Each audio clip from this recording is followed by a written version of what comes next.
আল্লাহ বলেন আমার ইসলাম এটা হলো পরিপূর্ণ একটা ধর্ম। এই ধর্মের মধ্যে ইহুদিরা যতই চক্রান্ত করুক, আমার ধর্মের মধ্যে ভাড়াবাড়িও নাই, আমার ধর্মের মধ্যে কাটাকাটিও নাই, আমার ধর্মের মধ্যে বানোয়াটু নাই, আমার ধর্মের মধ্যে কোনো ছাড়াছাড়িও নাই, আমার ধর্মের মধ্যে কেউ সফলতা অর্জন করতে পারবে না বেদিন রাত। সুবহানাল্লাহ। ইহুদিরা যদিও সংখ্যায় কম, কিন্তু এরা সারা বিশ্বটাকে পরিচালনা করতেছে। এদের হেড অফিস হলো জাতিসংঘ। নাম শুনছেন আপনারা? ইহুদিদের হেড অফিসের নাম কি? জাতিসংঘ। এখন বলতে পারেন এরা অল্প কিছু হয়ে সারা পৃথিবীর মানুষকে কিভাবে পরিচালনা করে? সহজে বলি, একটা ফ্যাক্টরি, একটা কোম্পানির মালিক সাধারণত এক বা দুইজন হয়, কথা বলেন ঠিক কিনা? কিন্তু ওই ফ্যাক্টরির শ্রমিক, কর্মচারী, ম্যানেজার হাজার হাজার থাকে, কিন্তু মালিক একজনই থাকে, কথা বলেন ঠিক কিনা? ঠিক তেমনি ভাবে ইহুদিরা তাদের হেড অফিস সেই জাতিসংঘে বসে বসে একটা ফ্যাক্টরির মালিকের মতো, একটা কোম্পানির মালিকের মতো হাজার কোটি সারা পৃথিবীটাকে পরিচালনা করতেছে। একটা জাতিসংঘের কাছে বাংলাদেশ সহ সারা পৃথিবীতে যত দেশ আছে, এই দেশের এক একটা দেশের মূল্য কতটুকু জানেন? একটা জাতিসংঘ হেড অফিসের কাছে বাংলাদেশের প্রধানমন্ত্রীর মূল্য হইল, বাংলাদেশের জেলার যে একটা ডিসি আছে, ডিসি মহোদয়, এই ডিসি মহোদয়ের মূল্য প্রধানমন্ত্রী ডক্টর ইউনূসের কাছে যতটুকু, বাংলাদেশের প্রধানমন্ত্রীর মূল্যটা ওই জাতিসংঘ হেড অফিস ইহুদিদের কাছে ততটুকু। বলি না নাউজুবিল্লাহ? এতটুকুন সম্মান করে আপনাকে। আমার ভাইয়েরা, এই ইহুদিরা সারা পৃথিবীটাকে পরিচালনার জন্য এরা কিছু লং টাইম এরা কিছু কাজ করেছে। কি কাজ করেছে? লং টাইম কাজ করলো যে এরা চারটা বিষয়ে বেশি বেশি কাজ করেছে। এক হলো এরা শক্তিকে কাজে লাগিয়েছে। শক্তি মানে সারা বিশ্বের যত যত শক্তি আছে, এই শক্তিগুলোকে তারা কব্জ করে ফেলেছে, এই শক্তিগুলোকে তাদের আওতায় নিয়ে গিয়েছে। কিভাবে নিয়েছে আমি আপনাদেরকে বলি। বাংলাদেশের সবচেয়ে শক্তিশালী বাহিনীর নাম কি? সেনাবাহিনী। এই সেনাবাহিনীর প্রধান হলো ওয়াকারুজ্জামান। এভাবে বাংলাদেশ সহ সারা দেশে প্রধান একটা বাহিনী থাকে। বাংলাদেশের যেমন শক্তিশালী বাহিনী সেনাবাহিনী, এই সেনাবাহিনী প্রত্যেকটা দেশের প্রধান বাহিনীদেরকে এই ইহুদিরা এই জাতিসংঘ হেড অফিস থেকে এদেরকে পরিচালনা করে। জাতিসংঘ যদি যেই কথা বলবে, এই ওয়াকারুজ্জামান ওই কথা শুনতে বাধ্য। কারণ তার কাছে সে মিশন পায়, চাকরি করতে যায়, বিদেশে প্রমোশনে যায়, এবং বাংলাদেশ থেকে বিভিন্ন বাহিনী নিয়ে এরা শান্তি রক্ষা বাহিনীর নামে সারা বিশ্বে বাহিনীগুলোকে চালায়। তাহলে বাংলাদেশের সবচেয়ে শক্তি, এই শক্তিটাও ইহুদিদের হেড অফিস থেকে পরিচালিত হয়। আরেকটা হলো বুদ্ধি। বুদ্ধি কিভাবে? মানুষ যেভাবে জ্ঞানী হয়, স্কুল কলেজ ভার্সিটিতে পড়ে, লেখাপড়া করে যেই জিনিসের জ্ঞান অর্জন করে, ওই জিনিসগুলো তারা এভাবে সেট করেছে, সাজিয়েছে। শিক্ষা ব্যবস্থাটাকে তারা এভাবে ঘরে তুলেছে যে একটা শিক্ষা ব্যবস্থার মাধ্যমে সন্তান আর মুমিন হবে না, বরং আল্লাহকে ভুলে যাবে, রসুলকে ভুলে যাবে, ইহুদি তাদেরকে মানবে, তারা নাস্তিক হয়ে যাবে, ইহুদি আকীদায় বিশ্বাসী হয়ে যাবে। এভাবে তারা সারা পৃথিবীর শিক্ষা ব্যবস্থাটাকে চালু করেছে। বলি না নাউজুবিল্লাহ? সারা পৃথিবীর শিক্ষা বড় বড় গবেষক জ্ঞানীদেরকে তারা উঠায় নিয়ে যায়, তাদের দেশে নিয়ে চাকরি নেয়, ওইটা নিয়ে গবেষণা করে কিভাবে মানুষকে ধ্বংস করা যায়, সারা বিশ্বটাকে কিভাবে কব্জ করা যায়। 3 নাম্বার হলো এরা অর্থ নিয়ে কাজ করে। আজকে সারা বিশ্বের অর্থ এই জাতিসংঘের কাছে কব্জ হয়ে আছে। আপনি আমি লেনদেন করি ব্যাংকের মাধ্যমে, কথা বলেন ঠিক কিনা? ব্যাংকের মাধ্যমে লেনদেন হয়, টাকা পয়সা সব সেখানে রাখা হয়। সেখানে এটিএম বুথ নামে একটা কার্ড আছে, আর অনেক নামে কার্ড আছে। ওই কার্ডে সিগনেচার দিলে, ফিঙ্গার দিলে টাকা আসে, আবার দিলে আবার টাকা ভিতরে চলে যায়, কথা বলেন ঠিক কিনা? সামনে ইহুদিরা আরেকটা পদ্ধতি চালু করছে, এটার নাম হলো ক্যাশলেস। এটা হলো আপনি মোবাইলে মেসেজ করবেন, বিকাশের মতো, নগদের মতো, রকেটের মতো, খালি মেসেজ করবেন, টাকা চলে আসবে, আবার মেসেজ করবেন, টাকা আবার চলে যাবে। কাগজের টাকা আর হাতে পাবেন না, এগুলো খালি সংখ্যা দেখা যাবে। ইহুদিরা চাচ্ছে সারা পৃথিবীর কাছে আমরা আর কাগজের টাকা রাখতে চাই না, এই সব টাকা আমাদের ব্যাংকে চলে আসবে, আর মানুষগুলো ইশারা করবে, ইশারার মাধ্যমে তাদের কাজ চালাবে, মানুষগুলো ফিঙ্গার দিবে আর মেসেজের মাধ্যমে, সংখ্যার মাধ্যমে তারা টাকা গণবে, কিন্তু কাগজের টাকা পাবে না। এভাবে একটা সময় যখন দেখব বিশ্ব আমাদের কথা মানে না, তখন এই সংখ্যার টাকাগুলো আমরা দিব না, সারা বিশ্বের মানুষকে আমরা আমাদের গোলাম বানিয়ে ফেলবো। বলিল্লাহ নাউজুবিল্লাহ। এরা আরেকটা শক্তি কাজ করতেছে, মিডিয়া। এই যে আমি কথা বলতেছি, এটার আওয়াজও তাদের কাছে যাচ্ছে। আপনি গ্রামে গঞ্জে যেখানে যেভাবেই থাকেন না কেন, আপনাকে এই ক্যাম্পাসের মাধ্যমে, আপনাকে লোকেশনের মাধ্যমে, আপনি কোথায় কি করতেছেন সব কিছু এই মিডিয়ার মাধ্যমে তারা যাচাই বাছাই করতেছে যে বান্দাটা কোথায় আছে, মন্ত্রীটা কি করতেছে, কার বিরুদ্ধে গান গায়, কার পক্ষে করে, আমাদের বিরুদ্ধে কি স্লোগান দেয়, আমাদের কারা বিরোধিতা করে, আমাদের পক্ষে কারা, এগুলো সব তারা মিডিয়ার মাধ্যমে তারা জানতেছে। কিন্তু আমরা বলতে চাই সারা বিশ্বের মানুষগুলো তাদের কাছে গোলাম, কিন্তু তাকায় দেখেন একটা দেশ তাদের কাছে গোলাম হয়ে থাকে না, সেটা হলো পাকিস্তানের পরে আফগানিস্তান। ওই আফগানিস্তানের সেনাবাহিনী কিন্তু জাতিসংঘে দেয় নাই, আফগানিস্তান কিন্তু জাতিসংঘের কথা মানে না, বরং জাতিসংঘরা তাদের কাছে আসতে চায়, আফগানিস্তান তাদের তোয়াক্কা করে না। কারণ তারা মনে করে একটা খাঁচায় বাঘ যদি বন্দী হয়ে থাকে, ওই বাঘের যদি হাজারো শক্তি থাকে, বন্দী খাঁচায় থাকা বাঘের কোনো দাম নাই। কথা বলেন ঠিক কিনা? কারণ সে খাঁচার মধ্যে মালিকের গোলাম হয়ে খাঁচায় বন্দী হয়ে আছে।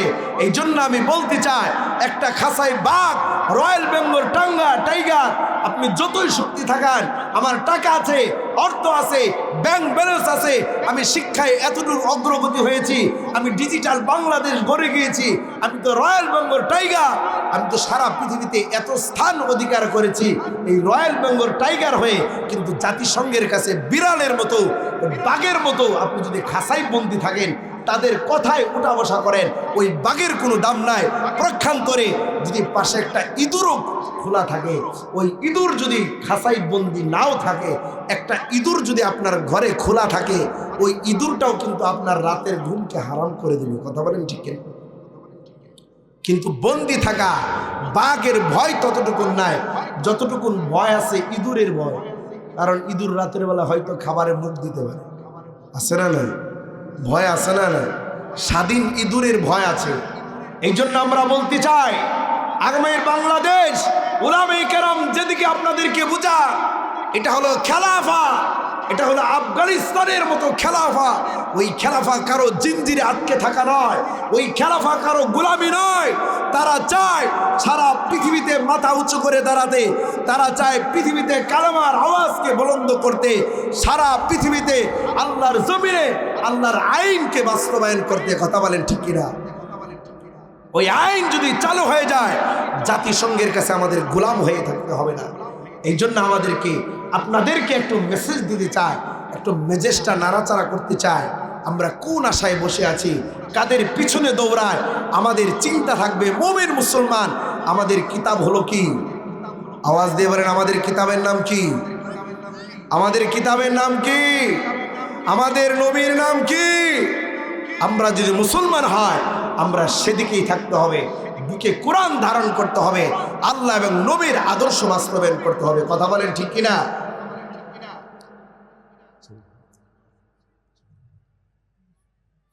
আলহামদুলিল্লাহ, হুজুর চলে আসছেন, আলোচকও চলে আসছে। আমি এই মেসেজটাই দিতে চাইলাম। আমরা তো প্রতিনিয়ত বলি গায়রিল মাগদুবি আলাইহিম ওয়ালাদ-দাল্লিন, আর যারা পথভ্রষ্ট, যারা ইহুদি বেঈমানদের থেকে আমাদের হেফাজত করো। আমরা যেমন কথা বললাম, কাজেও আমাদেরকে আগামীতে প্রমাণ করতে হবে। কথা বলেন ঠিক কিনা?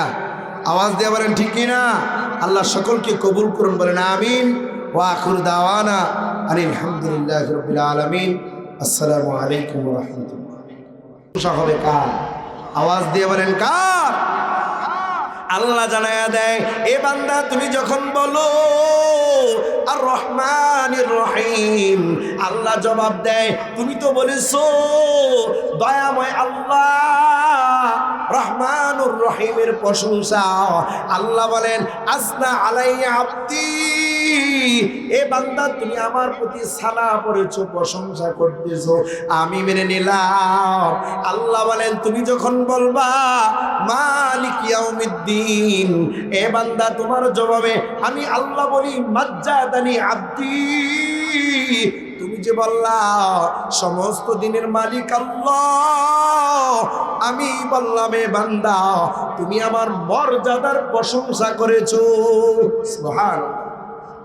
বান্দা যখন বলো ইয়াকা নাবুদু ওয়া ইয়াকা নাস্তাঈন, আল্লাহ ডেকে ডেকে বলেন, আল্লাহ ডেকে ডেকে বলেন বাইনি ওয়া বাইনা আব্দি ওয়া লি আব্দি মাসালা। এ বান্দা তুমি বলেছো আল্লাহ তোমার কাছেই পানা চাই, আয় আল্লাহ তোমার কাছেই সাহায্য চাই, আয় আল্লাহ তুমি আল্লাহর গোলামি করি, তুমি আল্লাহর ইবাদত করে তুমি আল্লাহর কুদরতি পায়ে সাজদা দে। আল্লাহ বলেন বান্দা তুমি যখন বলেছো আমি আল্লাহর গোলামি করো, আমি আল্লাহকে মালিক মানো, আমি আল্লাহর আমল করো, আমি আল্লাহর কাজ করো, অতএব কারণে এ বান্দা তুমি আমার গোলামি করবা, আমাকে মালিক মানবা, আমাকে মালিক মানবা, আর আমি তোমার শ্রমিককে কিছু দিব না। এইটা বান্দার রবের পরিচয় হতে পারে না, ঠিক কিনা?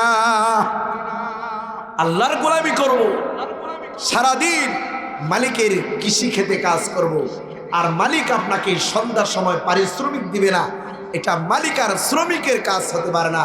ঠিক তেমনি ভাবে আল্লাহ বলে তুমি আমাকে বলো আমার গোলামি করো, আমার ইবাদত করো, আমার কাছে সাহায্য চাও, তুমি চাইবা আর আমি আল্লাহ দিব না, এটা আল্লাহর বান্দার সম্পর্ক হতে পারে না। কথা বলেন ঠিক কিনা? আল্লাহ বলেন ওয়ালি আব্দি মাসালা, এ বান্দা এখন তুমি যা চাইবা তাই তুমি পেয়ে যাইবা। ভাইরা আমার, এরপরে কি শব্দ? আল্লাহ বলেন গায়রিল মাগদুবি আলাইহিম ইহদিনাস সিরাতাল মুস্তাকিম সিরাতাল লাযিনা আন'আমতা আলাইহিম গায়রিল মাগদুবি আলাইহিম ওয়ালাদ-দাল্লিন। আমিন বলেন না? আরো জোরে বলেন না আমিন। আমার ভাইয়েরা, এখান থেকে আমার মূল আলোচনা শুরু হবে। তবে যে আয়াতটা আমি আপনাদের সামনে তেলাওয়াত করেছি, যে আয়াতটা তেলাওয়াত করেছি গায়রিল মাগদুবি আলাইহিম ওয়ালাদ-দাল্লিন, এর কাছে আমি একটু পরে যাব। তবে আমি ফজিলতটা বয়ান করে যেটা বোঝাতে চাইলাম, আল্লাহ তাআলা বলে বান্দা এবং আমি আল্লাহর মধ্যে আমি বাগাবাগি করে দেই। বান্দা যেটা বলে এর জবাবে আমি সমর্থন করি। কসমতু বাইনি ও বাইনা আব্দি, বান্দা যখন আমার প্রশংসা করে আমি বান্দার সমর্থন করি, বান্দাকে সাহস যোগায়। বান্দা যখন আমার কাছে চায় আমি বান্দাকে দিয়ে দিই। বলি না সুবহানাল্লাহ। বুখারী শরীফের 764 নম্বর হাদিসে পয়গম্বর জানাইয়া দেয় সূরাতুল ফাতিহার এত ফজিলত তোমরা কি জানো? সূরাতুল ফাতিহা এত দামি একটা সূরা, কেউ যদি সূরাতুল ফাতিহা পরে পরে পরে পরে আমি আল্লাহর কাছে দোয়া করি, বান্দা চাইতে দেরি হবে, আমি আল্লাহ দিতে দেরি করব না। সুবহানাল্লাহ। বুখারী শরীফের 5700 নম্বর হাদিসে পয়গম্বর বলেন সাহাবায়ে কেরাম একটা এলাকায় গেলেন, যাওয়ার পর ওই এলাকা একজন বড় ধরনের নেতা লিডার সাপে দংশন করলো। এলাকায় কোনো উজা খুঁজা পায় না, ডক্টর চিকিৎসক পায় না, দৌড়াইয়া আসছে। এ মসজিদের বারান্দার মানুষ, ও সাহাবায়ে কেরাম, তোমরা কেউ কি সাপের বিষ নামাইতে পারো কিনা? তখন সাহাবায়ে কেরামের মধ্যে একদল বলল আমরা পারি। তখন নেতার কাছে নিয়ে যাওয়া হয়। সাহাবায়ে কেরামের মধ্যে দুই একজন সূরাতুল ফাতিহা পড়ে পড়ে ওই সাপের দংশনের জায়গায় থুতু মেরে দেয়। সাথে সাথে ওই নেতা সাপে দংশন করে নেওয়ালা ব্যক্তিটা সুস্থ হয়ে গেল। ওই নেতাটা এত খুশি হয়ে গেল, খুশি হইয়া এই সাহাবায়ে কেরাম কি অনেক ধনভাণ্ডার দিল, হাদিয়া দিল, তোহফা দিল। এবার সাহাবায়ে কেরামের মধ্যে সন্দেহ হলো, আমরা যে যার ফুকটা দিলাম এর বদলতে এই ব্যক্তি আমাদেরকে এত হাদিয়া দিল, এটাকে খাওয়া আমাদের জন্য জায়েজ হবে কিনা? নবীজির কাছে গেলেন, নবীজি আমাদের তো এই একটা সমস্যা, আমরা যার ফুক দিলাম ব্যক্তি ভালো হয়ে গেল, আর আমাদেরকে এই উপঢৌকন অনেক কিছু খাবার দাবার হাদিয়া দিল, নবী বলুন এগুলো আমরা নিতে পারবো কিনা, খাইতে পারবো কিনা? নবীজি বললেন তোমরা কিভাবে জার ফুক দিয়েছ? ওনারা বললেন, সাহাবায়ে কেরাম বলেন, আমরা সূরাতুল ফাতিহা পড়ে এই সাপে দংশন ব্যক্তিটাকে আমরা জার ফুক করেছি, তাকে থুতু দিয়ে তার মলিন করে দিয়েছি, তার পাউটা আমরা মিশ করে দিয়েছি, মালিশ করে দিয়েছি, যার কারণে ব্যক্তিটা সুস্থ হয়ে আমাদেরকে এই উপঢৌকন হাদিয়াটুকু দিয়েছে। নবী বলেন তোমরা যে হাদিয়া পেয়েছ এটা খাওয়া তোমাদের জন্য জায়েজ, এমনকি আমি নবীর জন্য জায়েজ, তোমরা তো খাবেই, এর কিছু অংশ আমি নবীর জন্যও রেখে দাও। বলি না সুবহানাল্লাহ। সূরাতুল ফাতিহার ফজিলত মুফাসসিরিনে কেরাম জানাইয়া দেয়, কেউ যদি সূরাতুল ফাতিহা পড়ে 7 বার পড়িয়া, 7 বার সূরাতুল ফাতিহা, 3 বার দুরূদ ইব্রাহিম পড়িয়া, যে কোন নিয়তে যদি সেই দোয়াটা পড়ে সূরাতুল ফাতিহা দুরূদের আমল করে যদি আমল করতে পারে, ওই সাহাবায়ে কেরামের আমলের মতো নবী বলেন আজও বান্দারা ঈমান আমল মজবুত থাকলে সেই ফলাফল পাবে, ঠিক কিনা? এই জন্য আমাদেরকে আমল করা দরকার, আছে না নাই? কথা বলেন, আছে না নাই? হাদিয়ার কথা আসছে। হাদিয়া আমরা অনেক সময় ইমাম সাহেব, খতিব সাহেবকে দেই কি দেই না? কথা বলেন, দেই কি দেই না? এটা দেওয়ার মধ্যেও অনেকের মন মানসিকতা অন্যরকম হয়ে যায়। গুলিয়াতুত তালিবিন নামক কিতাবে একটা ঘটনা বয়ান করা হয়। আব্দুল কাদের জিলানী রহমতুল্লাহ আলাই উনি বলেন, আমার বড় একটা ভক্ত, অনেক বড় লোক, ধনী মানুষ। এক সময় আয়েশা বলে, পীর সাহেব আপনি যদি মনে কিছু না করেন, আমি আপনাকে একটা স্বর্ণের বল দেব, বল, এটা থেকে কিছু কিছু বিক্রি করে প্রতিদিন আপনি আপনার বুজুর্গি আল্লাহওয়ালা জীবন যাপন করবেন। আব্দুল কাদের জিলানী রহমতুল্লাহ আলাই এমন একটা ধমক দিছি, এ বড় লোকের বাচ্চা ধনী, আমি আব্দুল কাদের জিলানীকে লোভ দেখাও নাকি শ্রদ্ধা? যা যা আমার থেকে দূরে চলিয়া যা। ওই বড় লোক ধনী আব্দুল কাদের জিলানীর ধমক শুনিয়া একদম হতভম্ব হয়ে গেল। মনে মনে চিন্তা করলো, আহারে আমার সম্পদ মনে হয় বিপলে চলে গেছে। আজকে আব্দুল কাদের জিলানী রহমাতুল্লাহ আলাইহি যদি আমার হাদিয়াটা না নেয়, আমি মনে হয় জাহান্নামী হয়ে যাব, আমার সম্পদ মনে হয় হারাম হয়ে যাবে। এই জন্য পেরেশান। একদিন 2 দিন যায়, একটা পর্যায়ে ওই বড় লোক চিন্তা করলো, আব্দুল কাদের জিলানীর যে খাদেম আছে, সন্তান আছে, তার কাছে খবর নেই। এবার বড় লোক ধনী মানুষ আব্দুল কাদের জিলানীর খাদেম যে নাকি সহযোগিতা করে, তার কাছে আসলেন।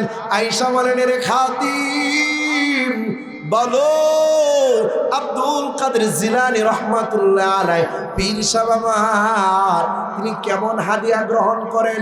তিনি কি জুব্বা দিলে নেবেন কিনা? খাদেম বলে, না নেবেন না। বলো দেখি তিনি পাঞ্জাবি দিলে নেবেন কিনা? বলে, না পাঞ্জাবিও তিনি হাদিয়া নেবেন না। বলো দেখি তিনি টুপি হাদিয়া নেবেন? বলে, না টুপিও হাদিয়া নেবেন না। ও খাদিম, আমি ধনী মানুষকে জানাইয়া দাও তোমার পীর আব্দুল কাদের জিলানী কোন ধরনের জিনিস হাদিয়া হিসাবে গ্রহণ করে। সুবহানাল্লাহ। খাদেম ডেকে বলে, এরে বড় লোক আব্দুল কাদের জিলানী টুপিও নেই না, পাঞ্জাবিও নেই না, বাহনও নেই না, জুব্বাও নেই না, তবে আব্দুল কাদের জিলানী ওই হাদিয়াটা নেই যেই হাদিয়াটা পায়ের নিচে ব্যবহার করা হয়। বড় লোক বুঝা ভালাইছে পায়ের নিচে আর কি, সেটা জুতা ছাড়া আর কিছু হবে না। তিনি বলল, ঠিক আছে আমি জুতাই দিব, তবে এটা থেকেও তিনি মাহরুম করতে চান না। ওই যে নিয়ত করেছেন একটা স্বর্ণের বল দিবেন। বড়লোক চিন্তা করলো, আমি যেহেতু নিয়ত করেছি পীর সাহেবকে আমি এটা হাদিয়া দিবই দিব, চিন্তা করলো আমি এই স্বর্ণ দিয়ে জুতা বানাবো। মুসির দোকানে চলে গেল, যায় বলে আমি তোমাকে 20 ভরি স্বর্ণ দিলাম, এটা দিয়ে তুমি জুতা বানাবে আর উপরে দিয়ে তুমি চামড়া দিয়ে দিবে, যেন কেউ বুঝতে না পারে এটা স্বর্ণের তৈরি জুতা। বলি না আল্লাহু আকবার। মুসি ডেকে বলে, আরে বড় লোক এই ধরনের জুতা বানায় আমার পারিশ্রমিক হবে 5 লক্ষ টাকা। ধনী ডেকে বলে, এ মুসি 5 লক্ষ টাকা কোনো সমস্যা নাই, তুমি জুতা বানাও। মুসি আবার 20 ভরি স্বর্ণ দিয়া জুতা বানানো শেষ হয়ে গেল। ডেলিভারির টাইমে ওই ধনী লোক মুসির দোকানে চলে গেলেন। এবার মুসি ডেকে বলে, ও ধনী লোক আপনি এত দামি জুতাটা কাকে দিতে চান, কার জন্য বানাইলেন? বড় লোক তো তিনি বুঝতে পারেন, উনি বলতেছে এই জমানার বাগদাদের সবচেয়ে বড় পীর আব্দুল কাদের জিলানী রহমতুল্লাহ আলাইহি, আব্দুল কাদের জিলানী এই বড় পীর, এই পীর সাহেবের ভক্ত আমি, ওনাকে আমি এই জুতাগুলো হাদিয়া দিব। বলি না সুবহানাল্লাহ। সুরে তো বুঝা ভালাইছে, আরে এত স্বর্ণ দিয়ে আমি জুতা বানাইলাম, আমি যদি এই জুতাটা আমি চুরি করতে পারি সারা জীবন আর মুসিগিরি করা লাগবে না।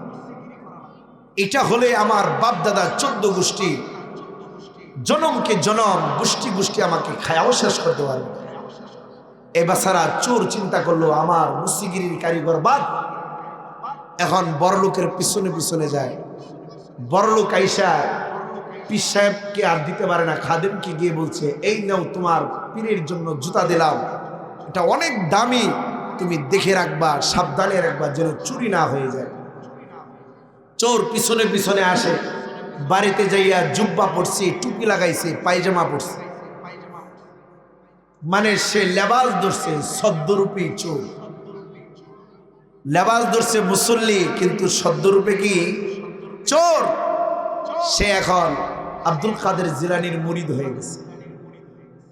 খাদেমকে গিয়া বলে, আমি হুজুরের পিছে পিছে থাকবো, হুজুরের যত কাজ আছে আমি করব। আব্দুল কাদের জিলানী গুনিয়াতুত তালিবিন নামক কিতাবের মধ্যে ঘটনা উল্লেখ করেন, ওই চোর যে নাকি মুসল্লির সদ্যরূপ ধারণ করলো, এ আমার পিছনে পিছনে ঘোরে, আমার সেবা যত্ন করার চেষ্টা করে, কিন্তু খাদেমও এমন একটা খাদেম, কারণ খাদেমকে তো বড় লোক আগেই মেসেজ দিয়া রাখছে, এ খাদেম জুতাটা কিন্তু বড় দামি, সাবধান, এটা কাউকে ধরতে দিবা না। ওই মুসি চুর মাথায় টুপি পরে জুব্বা পইরা খাদেমকে গিয়া বলে, ভাই মাঝে মধ্যে আমাকে দিও, আমি হুজুরের জুতাগুলো টানবো। খাদেম বলে, এই জুতা কাউকে দেওয়া যাবে না। এখন জুতাও টানতে পারে না। আব্দুল কাদের জিলানীর পাশে পাশে ঘুরে জুতা টানারও তার সুযোগ হয় না, এখানে ব্যর্থ হয়ে গেল। ডেকে বলে, রে খাদেম বলো আব্দুল কাদের জিলানী রহমাতুল্লাহ আলাইহি নীরবে কখন পাওয়া যাবে, ওনার সাথে আমার গভীর পরামর্শ মুলাকাত আছে। খাদেম তো বুঝে না, ডেকে বলে, রে খাদ মুসি, এরে ভক্ত, আমার পীর সাহেবের সাথে যদি যোগাযোগ করতে চাও, একান্ত কথা বলতে চাও, রাত 12টার পরে তাহাজ্জুদের টাইমে হাজির হয়ে যাইবা। সুবহানাল্লাহ। আল্লাহর ওলিরা তারা রাত যখন গভীর হয় আল্লাহর কুদরতি পায়ে আল্লাহর দিদারে সাজদায় চলে যায়। কথা বলেন ঠিক কিনা? অতীব গভীর হয় রজনী যখন নীরবে প্রভুর নাম ডাকিও তখন। চুর বেচারা তাহাজ্জুদের টাইমে আসছে, আইসা আব্দুল কাদের জিলানীও নামাজ পড়ে আর তাকায় দেখে জুতাগুলো বক্সে রাখছে। যেই বক্সে জুতা রাখছে ওই পাশেই মুসি চোর নামাজে দাঁড়াইছে। এবার মুসিও নামাজ পড়ে, আব্দুল কাদের জিলানীও নামাজ পড়ে। আমার ভাইয়েরা, মসজিদে জুতা চোর আছে না? কথা বলে। অনেকেই বলে যে মসজিদটা চোরের আখড়া, ওইখানে গেলে আমার জুতা চুরি হয়। এরা যারা যা সব চোর, বলি না নাউজুবিল্লাহ। এই চোর কোনোদিন মুসল্লি হতে পারে না। কথা বলেন ঠিক কিনা? কোন মসজিদের 5 ওয়াক্তের মুসল্লি সে চোর হতে পারে না। তবে চোর যে সে মুসল্লি সাজে, সদ্যরূপী মুসলমান চোর সাজে। কথা বলেন ঠিক কিনা? আমার ভাইয়ারা, ওই চোর নামাজ পড়ে, আল্লাহর ওলি আব্দুল কাদের জিলানী নামাজ পড়ে। এবার আব্দুল কাদের জিলানী সাজদায় যায়। চোর আর সাজদায় যায় না, পিছনে তাকায় দেখে জুতাগুলো কোন অ্যাঙ্গেলে রাখছে, কিভাবে নেওয়া যায়। এমনিতে আব্দুল কাদের জিলানী সাজদা থেকে উঠে যায়, এবার আর জুতা নিতে পারে না, আবার নামাজে দাঁড়ায় যায়। এভাবে আব্দুল কাদের জিলানী ওই চুর ভয়ে ভয়ে সময় কাটায়, নিবি না, ধরবে না। এই ফাঁকে আব্দুল কাদের জিলানীর নামাজ শেষ হয়ে গেল। আব্দুল কাদের জিলানী তাকাইয়া দেখিন চোর। এত চোর বুঝে নাই, কিন্তু মুসি যে আমার ভক্ত নামাজে দাঁড়াইছে, তার নামাজ তো এখনো শেষ হয়নি। আব্দুল কাদের জিলানী চিন্তা করিন, আমার নামাজ শেষ, আমার নতুন ভক্তের নামাজ কেন শেষ হয় না। এবার তাকায়া দেখে যখন চোর রুকুতে যায়, অ্যাঙ্গেলে ফাঁকা দিয়া তাকায়া দেখে আব্দুল কাদের জিলানী কোথায় যায়। আব্দুল কাদের জিলানীর বুঝতে আর বাকি নাই। আল্লাহর ওলি আবার মোরা কামাই চলে গেলেন, রুমালটা মাথায় দিয়া গভীর মোরা কামাই যখন গেছি, আল্লাহর ওলি আব্দুল কাদের জিলানীর কলবটা পরিষ্কার হয়ে গেল, কাশফটা খুলে গেল। আব্দুল কাদের জিলানী আবার কাশফের আয়না গ্লাস দিয়া দেখে আমার এই ভক্ত বুঝি এত ভক্ত না, আমি পীর সাহেবের জুতা চুরি করার মুসল্লি। ঠিক কিনা? আব্দুল কাদের জিলানী কাশফ হইয়া গেছে, দেখতেছে আহারে মুসল্লি তো এটা ওই কোয়ালিটির মুসল্লি। এবার আব্দুল কাদের জিলানী বলেন, মুরাকাবার পর এখনো তাকায় দেখি ওই যে মুসি চোর সাজদায় পড়ে রয়েছে। আবার মাঝে মধ্যে মাথা তুলে তাকায় দেখে পীর সাহেব কোথায় আছে। আব্দুল কাদের জিলানী বলেন, মুরাকাবা শেষে 2টা হাত তুলে আমি দোয়া করতেছি, আল্লাহ আজকে তোমার বান্দা কোন নিয়তে আসছে তুমি ভালো জানো, আমাকেও কাশ্মীর মাধ্যমে জানায় দিলা। তবে আল্লাহ আমি আব্দুল কাদের জিলানী তোমার কাছে 2টা হাত তুলে দোয়া করি, আল্লাহ যদিও এর নিয়ত চুরি করা, তবে দেখো জানি না সে তোমার কুদরতি পায়ে সাজদায় পড়ে রয়েছে।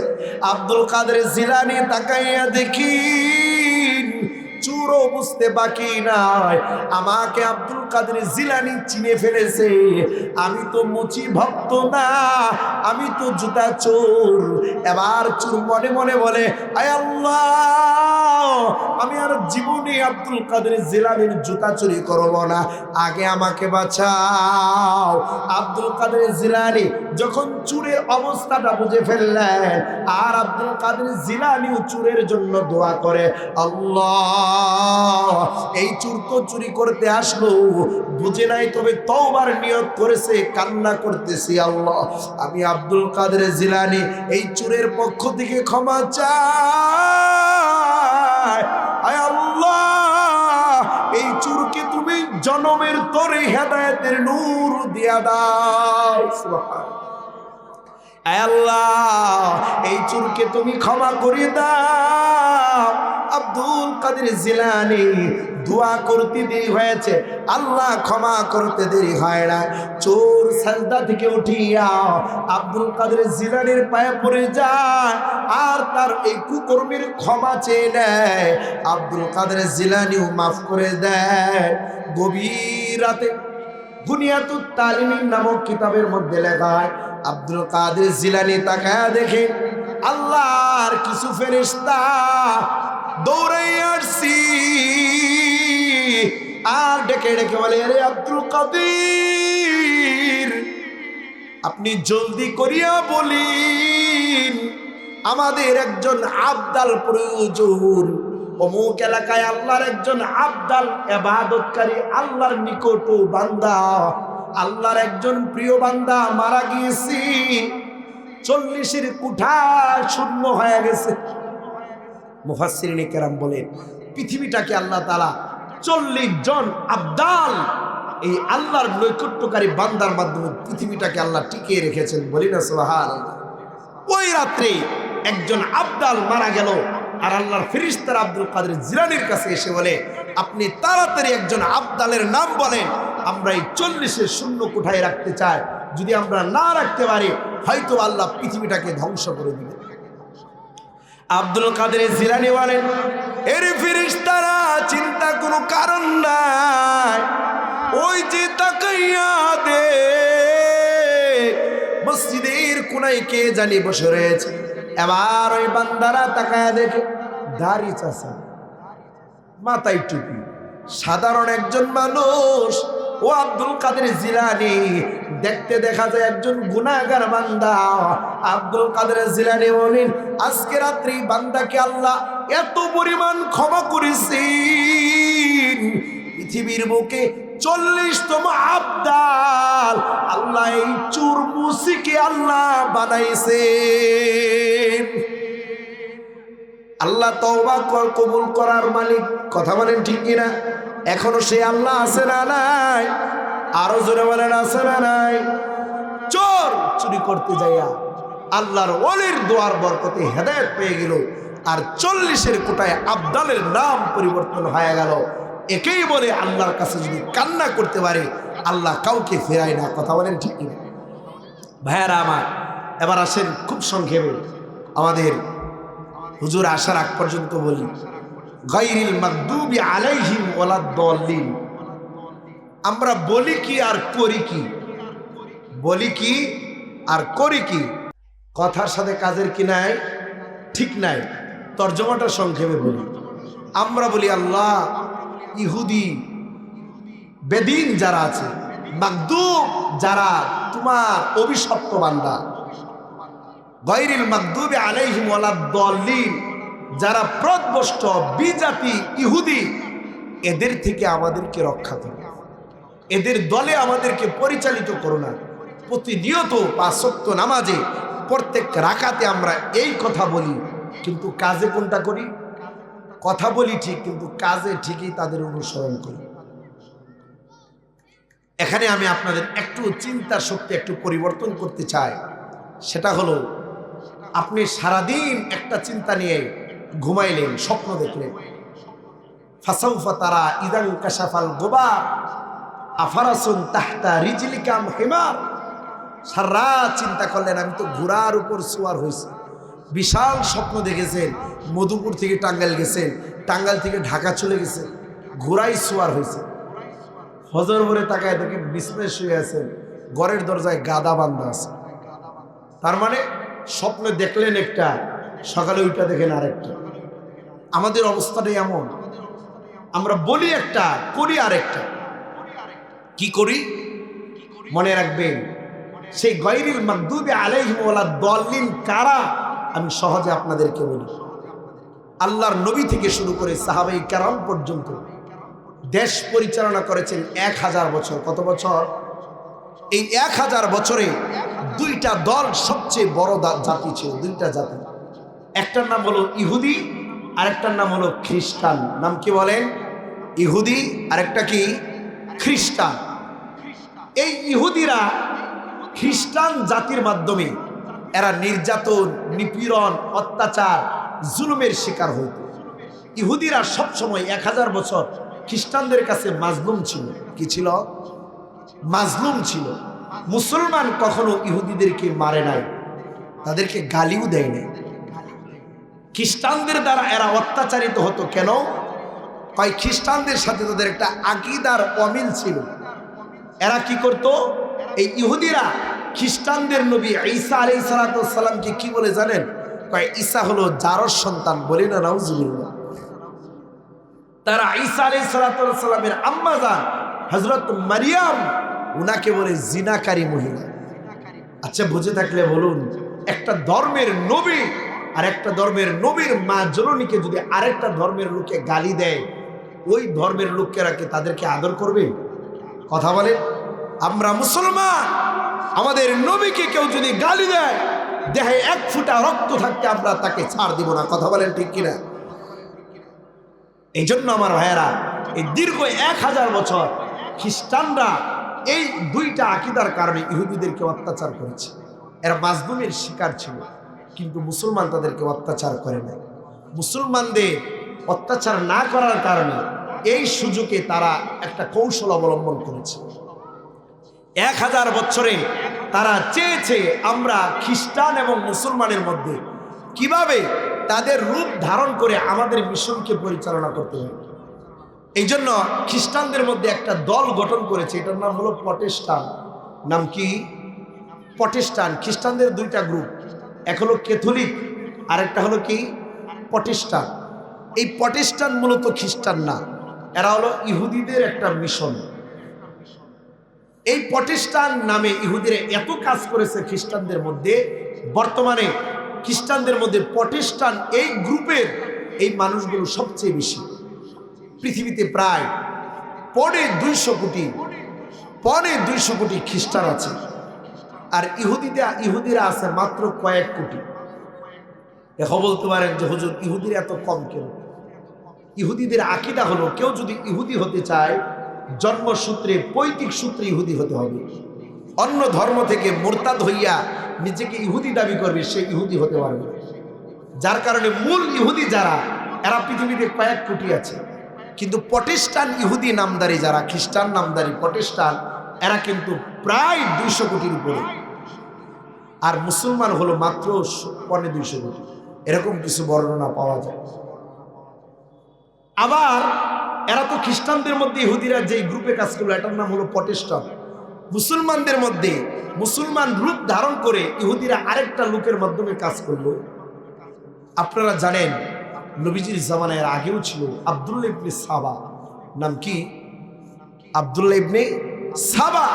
এই আব্দুল্লাহ ইবনে সাবা, ইহুদিরা তাকে তাদের পণ্ডিত বানাইল, তাকে নেতা বানাইল, এবং মুসলমানদের মধ্যে ইহুদিদের মিশন চালু করবার জন্য মুসলমান রূপ ধারণ করে মুনাফিক আব্দুল্লাহ ইবনে সাবাকে দায়িত্ব দিল। আর এই আব্দুল্লাহ ইবনে সাবা, এই মুসলমানদের মধ্যে মুনাফিক যারা ছিল, এরা সবাই এই আব্দুল্লাহ ইবনে সাবার দলভুক্ত ছিল। কিন্তু আল্লাহর কুদরত, এই আব্দুল্লাহ ইবনে সাবা ইহুদির গ্রুপটা মুসলমানদের মধ্যে শক্তিশালী হতে পারে নাই, কিন্তু খ্রিস্টানদের মধ্যে ঠিকই সবচেয়ে বড় শক্তিশালী দল হয়েছে।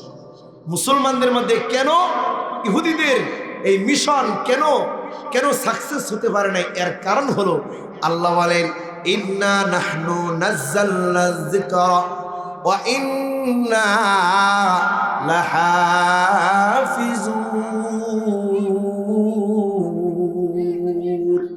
हकीकत से तू दुनिया बेखबर है, दुनिया की नुमाइश पर नजर है नमी गुयाम के अज दुनिया जुदा बाश बगर हाल के बाशिबा खुदावास।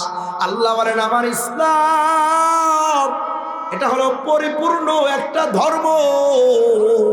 এই ধর্মের মধ্যে ইহুদিরা যতই চক্রান্ত করুক, আমার ধর্মের মধ্যে ভাড়াবাড়িও নাই, আমার ধর্মের মধ্যে কাটাকাটিও নাই, আমার ধর্মের মধ্যে বানোয়াটু নাই, আমার ধর্মের মধ্যে কোনো ছাড়াছাড়িও নাই, আমার ধর্মের মধ্যে কেউ সফলতা অর্জন করতে পারবে না বেদিন রাত। সুবহানাল্লাহ।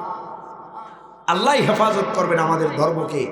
এই জন্য আব্দুল্লাহ ইবনে সাবা, ইহুদিরা এই মুনাফিকরা বেশি শক্তিশালী হতে পারে না, কিন্তু ইহুদিরা যদিও সংখ্যায় কম, কিন্তু এরা সারা বিশ্বটাকে পরিচালনা করতেছে। এদের হেড অফিস হলো জাতিসংঘ। নাম শুনছেন আপনারা? ইহুদিদের হেড অফিসের নাম কি? জাতিসংঘ। এখন বলতে পারেন এরা অল্প কিছু হয়ে সারা পৃথিবীর মানুষকে কিভাবে পরিচালনা করে? সহজে বলি, একটা ফ্যাক্টরি, একটা কোম্পানির মালিক সাধারণত এক বা দুইজন হয়, কথা বলেন ঠিক কিনা? কিন্তু ওই ফ্যাক্টরির শ্রমিক, কর্মচারী, ম্যানেজার হাজার হাজার থাকে, কিন্তু মালিক একজনই থাকে, কথা বলেন ঠিক কিনা? ঠিক তেমনি ভাবে ইহুদিরা তাদের হেড অফিস সেই জাতিসংঘে বসে বসে একটা ফ্যাক্টরির মালিকের মতো, একটা কোম্পানির মালিকের মতো হাজার কোটি সারা পৃথিবীটাকে পরিচালনা করতেছে।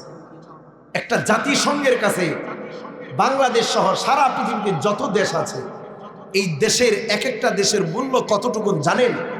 একটা জাতিসংঘ হেড অফিসের কাছে বাংলাদেশের প্রধানমন্ত্রীর মূল্য হইল, বাংলাদেশের জেলার যে একটা ডিসি আছে, ডিসি মহোদয়, এই ডিসি মহোদয়ের মূল্য প্রধানমন্ত্রী ডক্টর ইউনূসের কাছে যতটুকু, বাংলাদেশের প্রধানমন্ত্রীর মূল্যটা ওই জাতিসংঘ হেড অফিস ইহুদিদের কাছে ততটুকুন। বলি না নাউজুবিল্লাহ।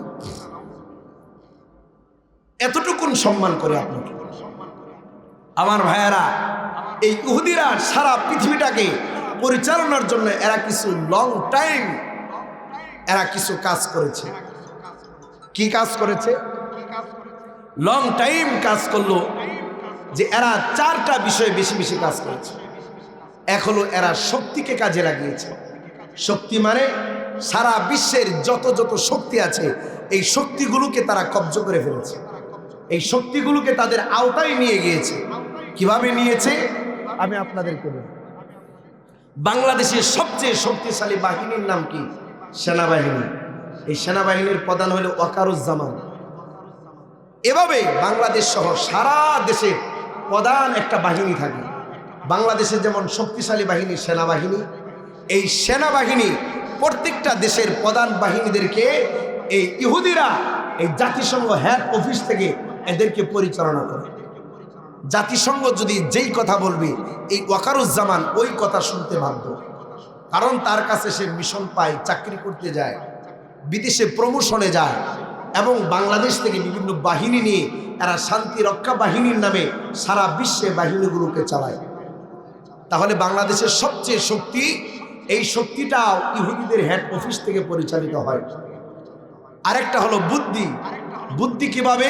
মানুষ যেভাবে জ্ঞানী হয়, স্কুল কলেজ ভার্সিটিতে পড়ে, লেখাপড়া করে যেই জিনিসের জ্ঞান অর্জন করে, ওই জিনিসগুলো তারা এভাবে সেট করেছে, সাজিয়েছে। শিক্ষা ব্যবস্থাটাকে তারা এভাবে ঘরে তুলেছে যে একটা শিক্ষা ব্যবস্থার মাধ্যমে সন্তান আর মুমিন হবে না, বরং আল্লাহকে ভুলে যাবে, রসুলকে ভুলে যাবে, ইহুদি তাদেরকে মানবে, তারা নাস্তিক হয়ে যাবে, ইহুদি আকীদায় বিশ্বাসী হয়ে যাবে। এভাবে তারা সারা পৃথিবীর শিক্ষা ব্যবস্থাটাকে চালু করেছে। বলি না নাউজুবিল্লাহ। সারা পৃথিবীর শিক্ষা বড় বড় গবেষক জ্ঞানীদেরকে তারা উঠায় নিয়ে যায়, তাদের দেশে নিয়ে চাকরি নেয়, ওইটা নিয়ে গবেষণা করে কিভাবে মানুষকে ধ্বংস করা যায়, সারা বিশ্বটাকে কিভাবে কব্জ করা যায়। 3 নাম্বার হলো এরা অর্থ নিয়ে কাজ করে। আজকে সারা বিশ্বের অর্থ এই জাতিসংঘের কাছে কব্জ হয়ে আছে। আপনি আমি লেনদেন করি ব্যাংকের মাধ্যমে, কথা বলেন ঠিক কিনা? ব্যাংকের মাধ্যমে লেনদেন হয়, টাকা পয়সা সব সেখানে রাখা হয়। সেখানে এটিএম বুথ নামে একটা কার্ড আছে, আর অনেক নামে কার্ড আছে। ওই কার্ডে সিগনেচার দিলে, ফিঙ্গার দিলে টাকা আসে, আবার দিলে আবার টাকা ভিতরে চলে যায়। কথা বলেন ঠিক কিনা? সামনে ইহুদিরা আরেকটা পদ্ধতি চালু করছে, এটার নাম হলো ক্যাশলেস। এটা হলো আপনি মোবাইলে মেসেজ করবেন বিকাশের মতো, নগদের মতো, রকেটের মতো, খালি মেসেজ করবেন টাকা চলে আসবে, আবার মেসেজ করবেন টাকা আবার চলে যাবে, কাগজের টাকা আর হাতে পাবেন না, এগুলো খালি সংখ্যা দেখা যাবে। ইহুদিরা চাচ্ছে সারা পৃথিবীর কাছে আমরা আর কাগজের টাকা রাখতে চাই না, এই সব টাকা আমাদের ব্যাংকে চলে আসবে, আর মানুষগুলো ইশারা করবে, ইশারার মাধ্যমে তাদের কাজ চালাবে, মানুষগুলো ফিঙ্গার দিবে, আর মেসেজের মাধ্যমে, সংখ্যার মাধ্যমে তারা টাকা গণবে, কিন্তু কাগজের টাকা পাবে না। এভাবে একটা সময় যখন দেখব বিশ্ব আমাদের কথা মানে না, তখন এই সংখ্যার টাকাগুলো আমরা দিব না, সারা বিশ্বের মানুষকে আমরা আমাদের গোলাম বানিয়ে ফেলবো। বলিলা নাউজুবিল্লাহ। এরা আরেকটা শক্তি কাজ করতেছে, মিডিয়া। এই যে আমি কথা বলতেছি, এটার আওয়াজও তাদের কাছে যাচ্ছে। আপনি গ্রামে গঞ্জে যেখানে যেভাবেই থাকেন না কেন, আপনাকে এই ক্যাম্পাসের মাধ্যমে, আপনাকে লোকেশনের মাধ্যমে, আপনি কোথায় কি করতেছেন সব কিছু এই মিডিয়ার মাধ্যমে তারা যাচাই বাছাই করতেছে, যে বান্দাটা কোথায় আছে, মন্ত্রীটা কি করতেছে, কার বিরুদ্ধে গান গায়, কার পক্ষে করে, আমাদের বিরুদ্ধে কি স্লোগান দেয়, আমাদের কারা বিরোধিতা করে, আমাদের পক্ষে কারা, এগুলো সব তারা মিডিয়ার মাধ্যমে তারা জানতেছে। কিন্তু আমরা বলতে চাই সারা বিশ্বের মানুষগুলো তাদের কাছে গোলাম, কিন্তু তাকায় দেখেন একটা দেশ তাদের কাছে গোলাম হয়ে থাকে না, সেটা হলো পাকিস্তানের পরে আফগানিস্তান। ওই আফগানিস্তানের সেনাবাহিনী কিন্তু জাতিসংঘে দেয় নাই, আফগানিস্তান কিন্তু জাতিসংঘের কথা মানে না, বরং জাতিসংঘরা তাদের কাছে আসতে চায়। আফগানিস্তান তাদের তোয়াক্কা করে না, কারণ তারা মনে করে একটা খাঁচায় বাঘ যদি বন্দী হয়ে থাকে, ওই বাঘের যদি হাজারো শক্তি থাকে, বন্দী খাঁচায় থাকা বাঘের কোনো দাম নাই। কথা বলেন ঠিক কিনা? কারণ সে খাঁচার মধ্যে মালিকের গোলাম হয়ে খাঁচায় বন্দী হয়ে আছে।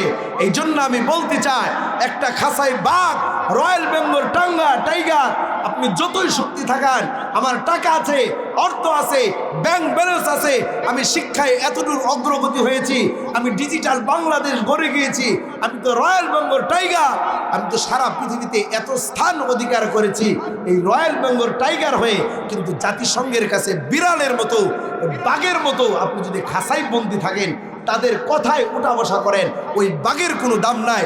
প্রক্ষান্তরে যদি পাশে একটা ইঁদুরও খোলা থাকে, ওই ইঁদুর যদি খাঁচাই বন্দি নাও থাকে, একটা ইঁদুর যদি আপনার ঘরে খোলা থাকে, ওই ইঁদুরটাও কিন্তু আপনার রাতের ঘুমকে হারাম করে দেবে। কথা বলেন ঠিক কিনা? কিন্তু বন্দি থাকা বাঘের ভয় ততটুকুন নাই যতটুকুন ভয় আছে ইঁদুরের ভয়, কারণ ইঁদুর রাতের বেলা হয়তো খাবারে মুখ দিতে পারে, আছে না না? ভয় আছে না না? স্বাধীন ইঁদুরের ভয় আছে। এই জন্য আমরা বলতে চাই, আগামীর বাংলাদেশ উলামায়ে কেরাম যেদিকে আপনাদেরকে বুঝা, এটা হলো খেলাফা, এটা হলো আফগানিস্তানের মতো খেলাফা। ওই খেলাফা কারো জিনজিরে আটকে থাকা নয়, ওই খেলাফা কারো গোলামি নয়। তারা চায় সারা পৃথিবীতে মাথা উঁচু করে দাঁড়াতে, তারা চায় পৃথিবীতে কালেমার আওয়াজকে বুলন্দ করতে, সারা পৃথিবীতে আল্লাহর জমিনে আল্লাহর আইনকে বাস্তবায়ন করতে। কথা বলেন ঠিক কিনা? ওই আইন যদি চালু হয়ে যায়, জাতিসংঘের কাছে আমাদের গোলাম হয়ে থাকতে হবে না। এই জন্য আপনাদেরকে একটু মেসেজ দিতে চাই, একটু মেজাজটা নাড়াচাড়া করতে চাই। আমরা কোন আশায় বসে আছি, কাদের পিছনে দৌড়ায়, আমাদের চিন্তা থাকবে মুমিন মুসলমান আমাদের কিতাব হলো কি? আওয়াজ দিয়ে বলেন, আমাদের কিতাবের নাম কি? আমাদের কিতাবের নাম কি? আমাদের নবীর নাম কি? আমরা যদি মুসলমান হয়, আমরা সেদিকেই থাকতে হবে, বুকে কোরআন ধারণ করতে হবে, আল্লাহ এবং নবীর আদর্শ বাস্তবায়ন করতে হবে। কথা বলেন ঠিক কিনা?